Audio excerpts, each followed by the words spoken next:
Ta parole est une lampe à mes pieds, une lumière sur mon sentier. Psaume 119, verset 105. La méditation.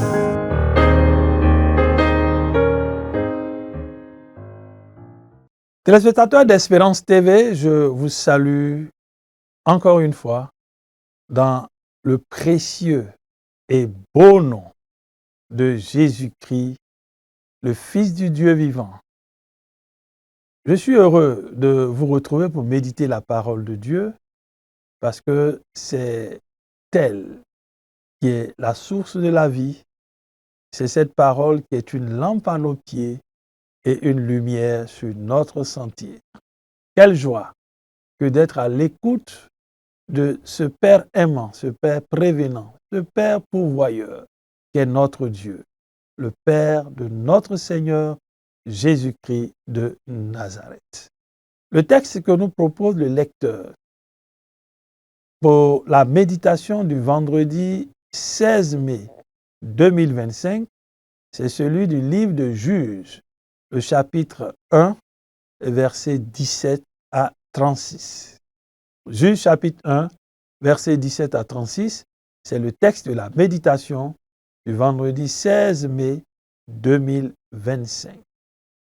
Nous allons prier pour demander à Dieu de nous donner la compréhension de sa parole, parce qu'il en est l'auteur. Prions. Père, nous bénissons ton nom et nous continuerons de bénir ton nom. Oui, que ton nom soit sanctifié. Merci pour ce temps que tu rends possible. Nous ne pouvons pas avancer, grandir avec toi sans ta parole. Ta parole nous nourrit. Ta parole nous instruit. Ta parole nous enseigne. Ta parole nous corrige. Ta parole nous donne d'être utile à ton œuvre. Merci pour cette parole. En ce jour, nous prions que la lecture et la méditation de cette parole puissent nous amener à discerner clairement ce que tu veux de nous. Merci Seigneur, parce que tu le feras au nom de Jésus. Amen. Juges chapitre 1, versets 17 à 36, c'est le texte de la méditation du vendredi 16 mai 2025. Nous faisons la lecture du texte. Les hommes de Juda se joignirent à ceux de Siméon, frère de Juda, pour battre les Cananéens qui habitaient à Sépha. Ils en exterminèrent la population et détruisirent entièrement la ville pour la vouer à l'Éternel. Et on lui donna le nom de Horma. Les gens de Juda s'emparèrent également de Gaza, d'Ashkelon, d'Écron, ainsi que des territoires voisins de ces villes. L'Éternel lui-même était avec eux. Et c'est ainsi que les hommes de Juda purent conquérir la région montagneuse. Il ne réussit pas à déposséder les habitants de la vallée, car ceux-ci disposaient de chars de combat bardés de fer.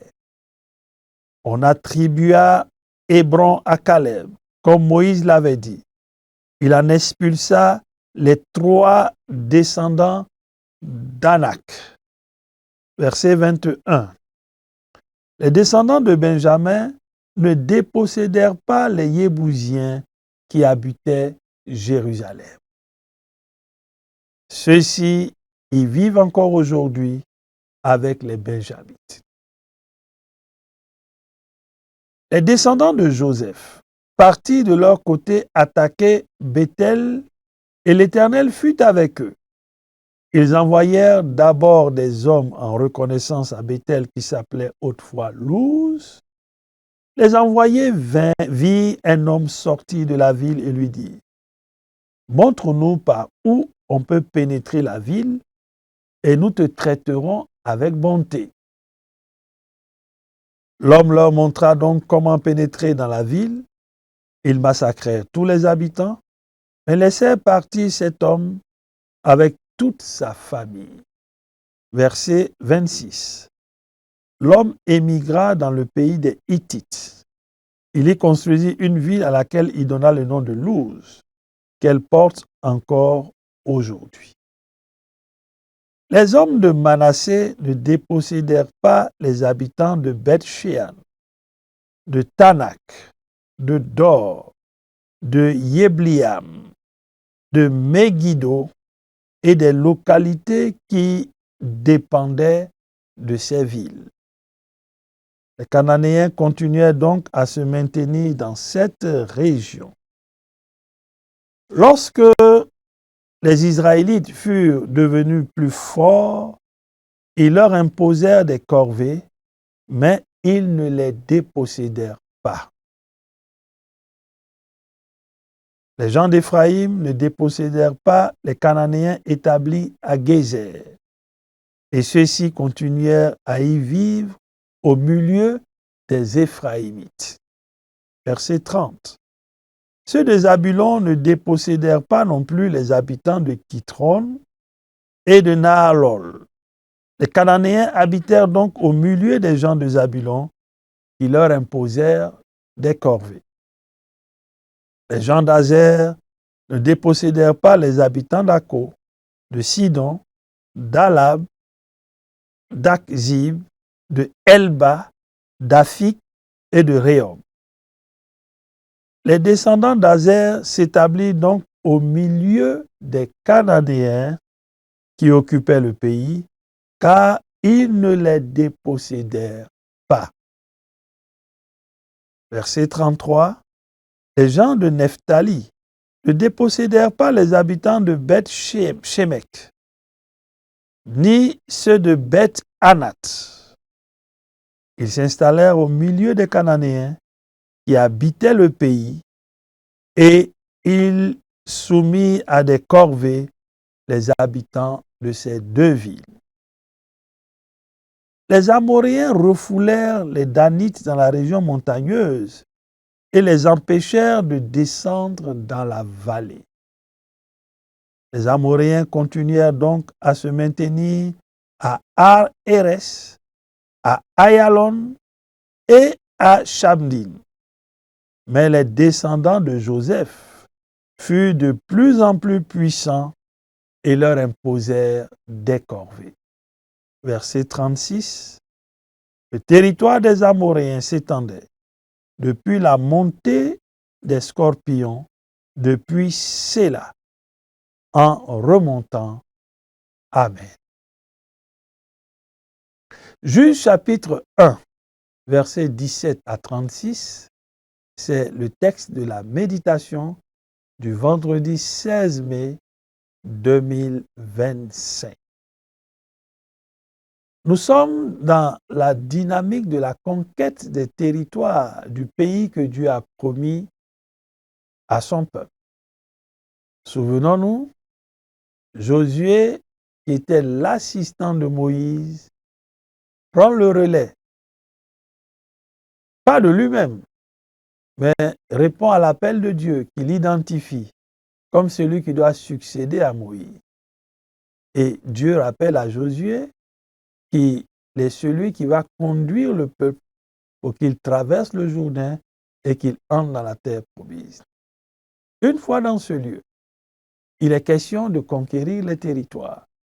Bien que Dieu ait dit qu'il les donne à son peuple, il a fallu qu'il combatte pour entrer en possession de ce que Dieu avait promis. Ils ne sont donc pas restés inactifs.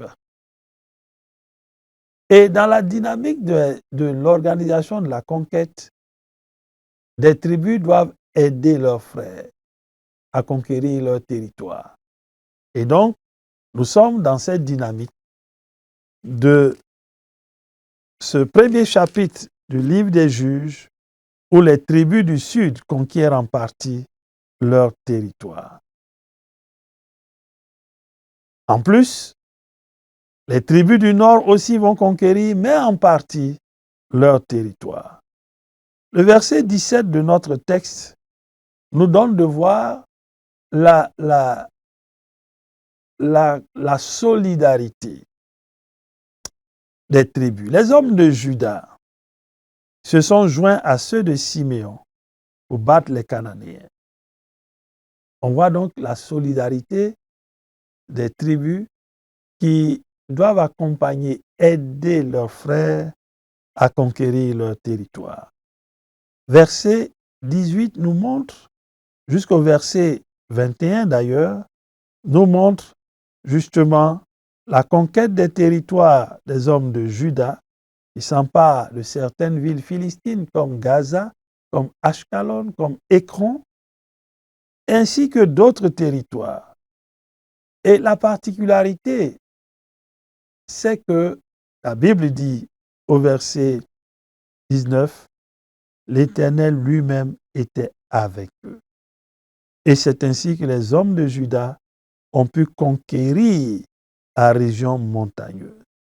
Chers frères, chères sœurs, il est important de noter à ce stade que la mention qui est faite au verset 19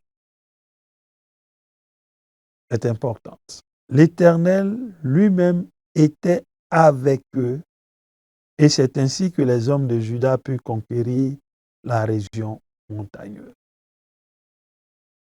Assurons-nous que l'Éternel est avec nous dans ce que nous entreprenons. Si tant est qu'il est lui l'auteur de cette entreprise, assurons-nous que l'Éternel est avec nous. La présence de Dieu avec nous, c'est un gage de réussite, c'est un gage de victoire, c'est un gage de réussite. Si Dieu est avec nous, qui sera contre nous? Pas qu'il n'y aura pas une adversité, mais Dieu lui-même le dit, et c'est le psalmiste qui nous le rappelle dans le psaume 60, le vers 14.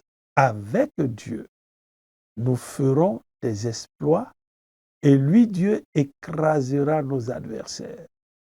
Chers frères, chères sœurs, chers téléspectateurs, chers amis, Dieu est-il avec toi?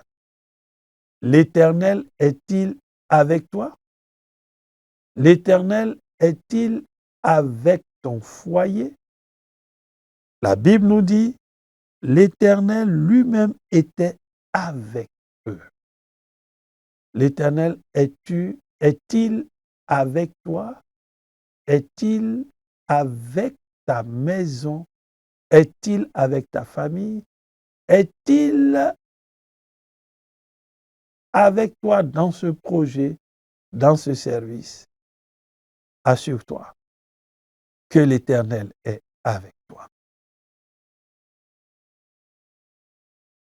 Les descendants de Juda, malheureusement, n'ont pas dépossédé ceux qui étaient sur le territoire pour en être les maîtres absolus et pour régner dans ces lieux.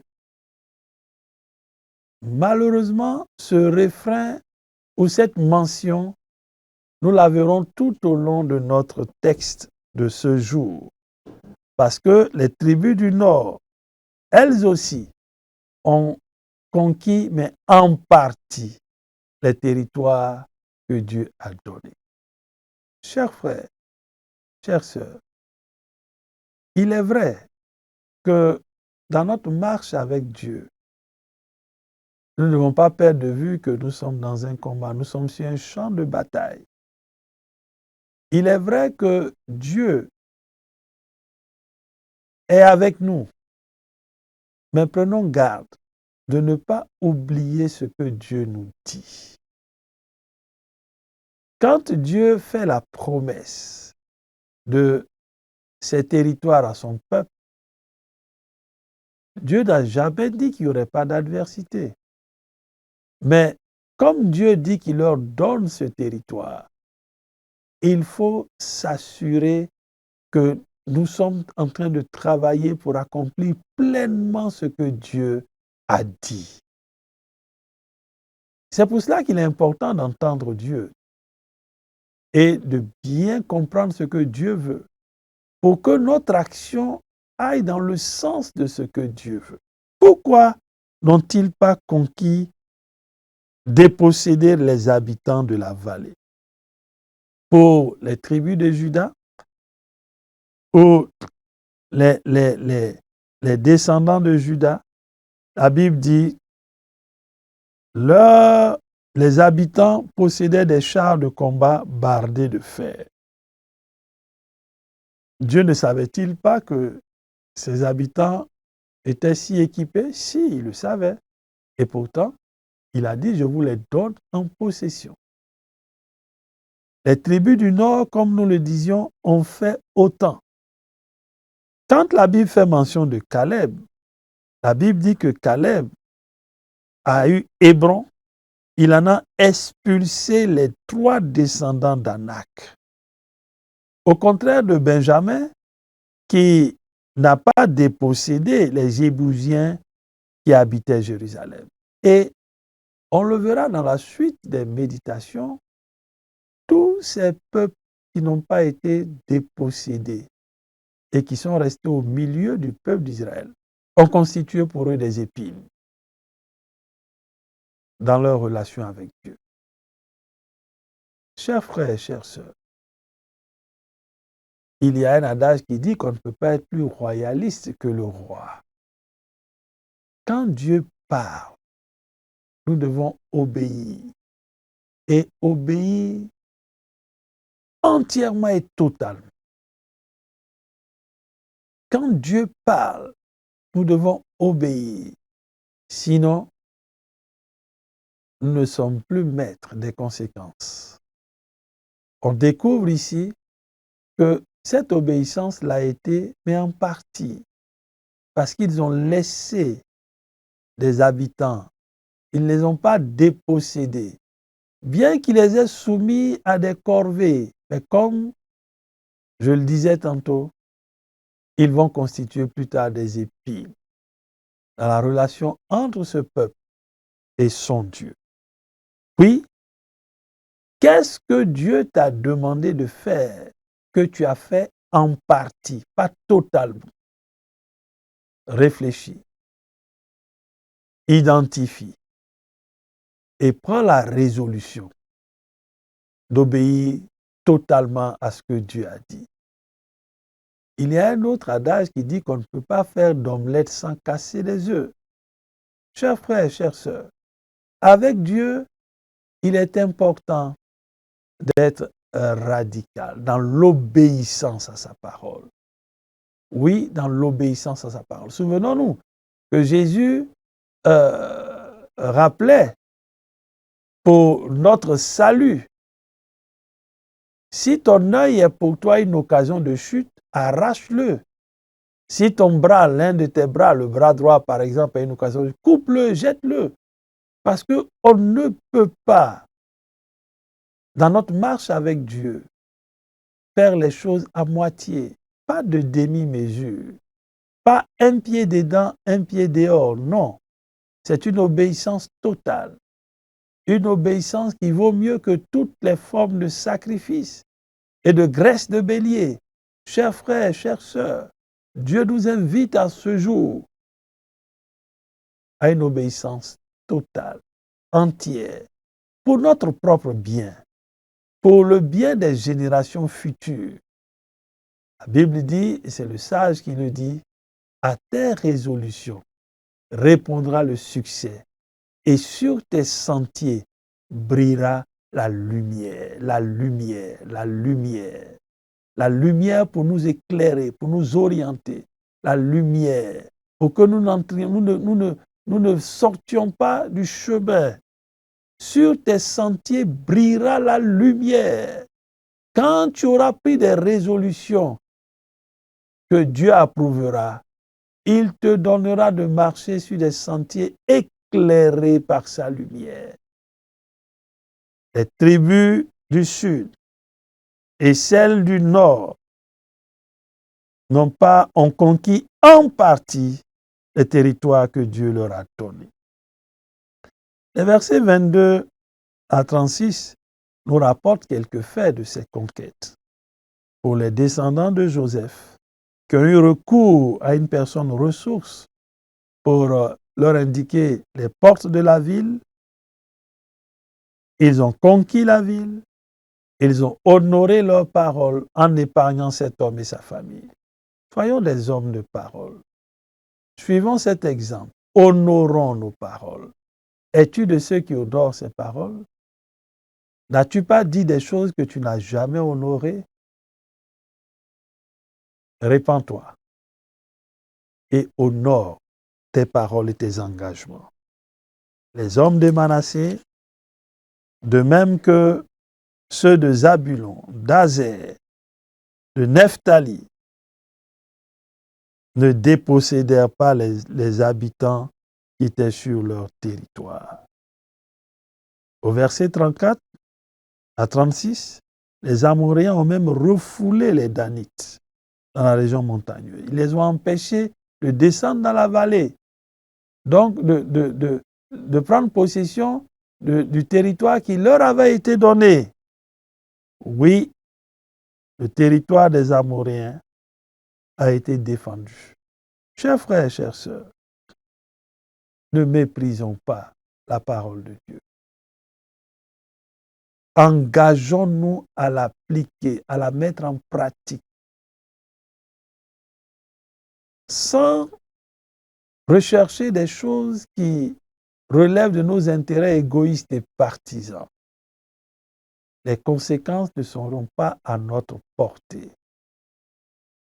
Et à travers ce texte, Dieu nous amène à comprendre que nous devons être résolus, déterminés. S'il est avec nous et qu'il voit notre détermination, notre zèle à obéir, à ne pas regarder l'obstacle, la réalité comme celle qui est vraie, mais à considérer la vérité de sa parole, nous allons surmonter les obstacles, franchir les obstacles, relever les défis. Parce que Dieu est avec nous. Il n'y a pas de doute. Aucune adversité ne peut nous résister. Mais quelle est l'attitude de notre cœur? Quelle est l'attitude que nous arborons? Notre conduite? Sommes-nous déterminés à obéir totalement à ce que Dieu dit, en dépit de ce qu'il peut avoir devant nous comme adversité, comme hostilité? Que l'hostilité ressemble à cette grande montagne. Zorobabel a dit, me voici comme toi, grande montagne. Et Dieu est celui qui émiette les montagnes, qui les réduit à néant et qui nous donne de franchir les obstacles et d'avancer. Chers frères et chères sœurs, engageons-nous dans cette voie. En ces temps difficiles, pour voir Dieu nous donner de remporter des victoires et des victoires. L'obstacle que tu rencontres n'en est pas un pour Dieu. Sois résolu, déterminé, et tu verras, l'obstacle est dégagé au-devant de toi. Et sur tes sentiers brillera la lumière. Qu'allons-nous retenir pour notre prière? Allons bénir notre Dieu qui nous montre encore une fois que même quand il nous donne, quand il nous fait des promesses, nous ne devons pas rester inactifs. Nous devons travailler à l'accomplissement de la promesse de Dieu en nous assurant qu'il est avec nous. Demandons au Seigneur de nous donner la force, le courage, la détermination d'obéir totalement à ce qu'il nous dit. Que nous soyons des hommes et des femmes qui honorons notre parole. Prions. Grand Dieu soit béni et soit élevé. Encore une fois, toi qui nous rappelles à travers ta parole que tu es le Dieu qui est capable de nous donner un avenir et une espérance.